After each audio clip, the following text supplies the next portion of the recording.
That's right, I'm going to talk about the Epic Mickey Rebrushed announcement trailer, and like everyone else, I'm so excited that Epic Mickey is coming back as a remake game! So, a while ago on the Nintendo Direct YouTube video, they made some announcements on what sort of video games will be coming out later in the year 2024.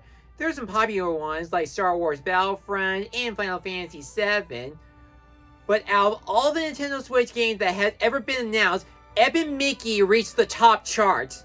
The minute that everyone saw Mickey Mouse reenacting his famous scene from the Through the Mirror cartoon, reenacting the opening for the first Epic Mickey game, they were absolutely shocked that Epic Mickey is coming back. And it's not just coming out on Nintendo Switch, but on other consoles like PC, Xbox, and PlayStation. The first Epic Mickey game, I loved it. I already did a review of it. It's one of my favorite Disney video games, and I love meeting all the forgotten characters like Oswald the Lucky Rabbit, Horse Collar, Clarabelle Cow, and going through some of the projectile cartoon shorts like Through the Mirror, Steamboat Willie, Fantasia, and many more. I also like the morality system used in the game, like if you do something good with the characters, they get a good ending, but if you do something bad for them, they won't live happily ever after. And all the other dark stuff that happens in the Wasteland, like the Shadow Block, the Clock Tower, and lots more. This was the Dark Mickey that I knew and enjoyed. But when it comes to the sequel, The Power 2, I kinda had a soft spot for it. I know it's not on par with the first game, but there were some things I actually liked from it, like the use of dialogue in Oswald, Gremlin Gus, the Mad Doctor, Hortensia, and more. There were some nice visuals like Fort Wasteland, Bog Easy, the Float Yard, and many more. But I can agree with everyone, I would like it if the game was a bit longer, and I also would like it if they added more forgotten characters. The most prominent addition to this sequel were the Three Little Pigs and Elliot the Dragon. And then there was the 3DS game, Power of Illusion, and it was I actually didn't play this game as much as the other two main games, seeing how I actually find the game much shorter than the Power 2.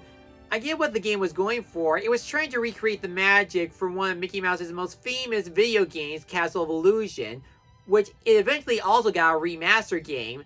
Yeah, but seeing how there were only 3 level worlds like Atlantica, Neverland, and Agrabah, there's a good reason why I consider the game much shorter and why I don't play as much as the main games. But even though Epic Mickey ended on a very sad fate where the Epic Mickey games ended up becoming forgotten as the Residents of Wasteland, Epic Mickey was ironically one of the video games I actually want to see in a remaster game similar to Crash Bandicoot and Spyro. Not only does that idea make a lot of sense, but from the looks of the announcement trailer, it looks like everything that everyone dreamed it could be. And ever since that announcement was made, people were really hyped that Epic Mickey is coming back as a remake, and there have been some speculations here and there that there's a possibility that we might get the Epic Mickey 3 that was cancelled years ago. You see, originally, Epic Mickey was going to be a trilogy, but due to the poor sales of The Power 2, they were unable to make it happen, and Junction Point, the company that made the Epic Mickey games, closed down. And The Power 2 ends story-wise that the Pete's are playing something big and diabolical, and they say they ain't never gonna know what hit them. And we never find out what that really was, actually. Now, there were 2 video announcement trailers regarding the Epic Mickey Rebrush. The first one comes from the Nintendo Direct, where they announced that Epic Mickey is going to be released in 2024. We don't have a specific release date just yet, but we know it will come out this year. They didn't give out all the important details when it comes to the Epic Mickey remake, like the 2D cutscenes, the 2D cartoon projectiles, the other NPCs, and a few others. They mostly focus on a bit of the gameplay where we see Mickey Mouse wielding his paintbrush to see him paint and thin parts of Wasteland. But there are some great imagery on some of the gameplay and some of the images posted on the company that's going to make the Epic Mickey remake. The game's going to be produced by THQ Nordic and Purple Land, the same companies that also made SpongeBob SquarePants, Battle for Bikini Bottom Rehydrated. And all I can say about the visuals in this remake, these are the best visuals that Purple Land and THQ Nordic has ever crafted. When they released the official announcement trailer of Epic Mickey Rebrushed, it recreates the opening from the first game, which was the same strategy that Junction Point used on marketing the first game, where we see Mickey Mouse going through his mirror recreating his popular cartoon through the mirror. But there's actually a major difference between the new announcement trailer and the old announcement trailer of the original Epic Mickey.